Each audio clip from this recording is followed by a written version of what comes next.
So Scarlet, City of Devils, is a game that I was allowed to play early thanks to the developer. It's actually out now, and also has a demo that gives you a good feel for what it's like. This is a hack-and-slash Metroidvania, which I thought was not my favorite flavor of game, but I love this. And when I say that, I mean I love it. Now I'll be honest, there were certain elements that caught my attention, but that's not why I love it. So, the trailer. The trailer has some beautiful animated scenes, which is actually what drew me in. And upon starting the game... LOL. Oh wow, it has voice acting. The rest of the game is not voice acted, but still. So, intro aside, this is a Souls-like. The inspiration is quite clear. You got your bottles of healing drink, a dodge button, light and heavy attacks, and even a gun down the road. Yes, there is a gun, so this game is awesome. Oh yeah, also you get witch time in this game. There's just like, so many options that you get in this game, and I love that. There's also some combos that I don't think the game teaches you, and you kind of have to find out on your own. It's good to know for the bosses too, because oh boy, the bosses are tough. They aren't just tough though, but a lot of them are very fun. It's that kind of thrill that you get from a fast-paced fight. I die a lot. And I do mean a lot, but I don't really mind because you usually get to respawn in the same room, not too far away. The penalty for death is just dropping half of your money, but you can pick it back up. The bosses are not all built equally, but I have enjoyed them all. The normal enemies, I could take them or leave them, but it's satisfying when you get the style on them. Oh, also when you beat a boss, you usually get an ability or an outfit. The outfits are nice, okay? Just nice. I like them for normal reasons. While we're at it, let's talk about the art. I like the overworld sprites. They look really nice and are very animated too. This game does a lot of animation, and it looks like it's traditional handmade animation. Nice. If you know me, I do appreciate some animation. The in-dialogue art looks a little bit different, but I don't mind. One thing that I do mind is when the character icons blip really quickly when someone butts into a conversation. It stops once you get through that text box, but at the same time, it doesn't stop until you get out of that text box. Seriously though, I feel like animation was really appreciated in the making of this game. Even looking back on that trailer, yeah, it's very nice. Oh yeah, I guess I didn't mention Tails here. That's Pink Ping, she's just our silly little friend who points out stuff.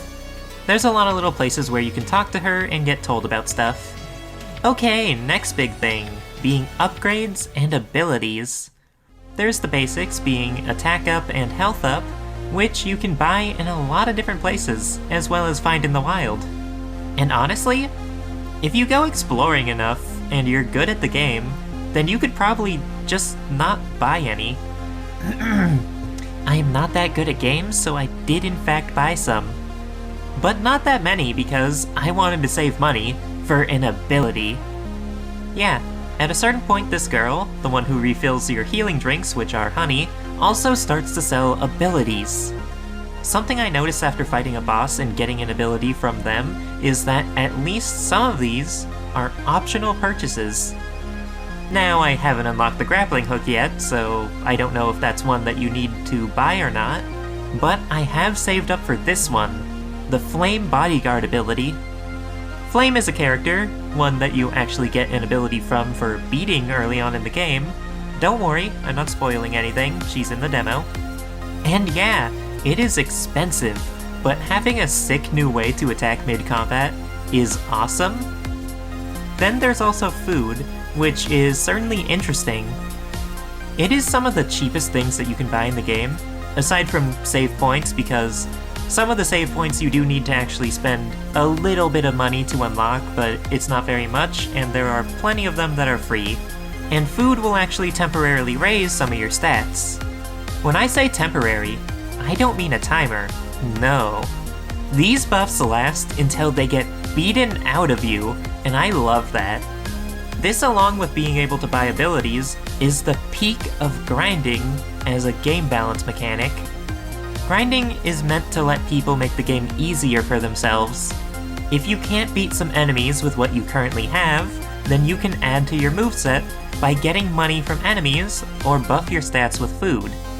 And another thing about food, when it gets beaten out of you, you get a heal like a fairy from Zelda. Even if you lose it quickly, you aren't wasting it. That is so great. Oh, and when you buy food, you might notice that your health goes above max. Yeah, you can go above max health. It'll just slowly drain until it gets back to max health, which means using your healing items early won't exactly waste them. Doing these little executions on enemies will also heal you, so you can go above max health that way too. And one more thing that I want to be excited over is what the abilities are. I told you that there's a gun, right? Well, guess what else it can do? Yeah, you can gun jump, 3 times even, on top of having a double jump. There are a few places where you are required to do this, but it also just helps moving through areas that you've already been to. Then there's Fire Breath, which is also a counter. Not sure why, but it is. It can burn enemies and do a fair bit of damage, but bosses usually don't burn. The counter part of it is insanely useful for bosses though. There's a brief cooldown on dodging, where it feels like if you do it 3 times too quickly, you can't do it again for like a second or so. That means that countering is a big bonus, and it also does as much damage as around a heavy attack. There's also an axe slam, which you slam your axe. It's mostly a progression thing to get past roadblocks, but it also helps in combat, being both a quick to use heavy attack, and it also pushes enemies back. And then there's also the scissor dash, which is just really cool when you actually get to use it. So yeah, I clearly appreciate a lot about this game, but do I have any gripes with it? Well, the level geometry is a bit wonky. Sometimes there's things that stop your jumps when you cling to walls, parts while exploring that you can't exactly walk over, etc. The boss areas are never bad though, and those are the big thing. There's also other various minor bugs, mostly in the menus, a few in gameplay, but those are fixable, and I hope that they are fixed over time. That's about everything that I have to say, but let's show you my favorite boss so far, that I haven't actually beaten. The setup is amazing.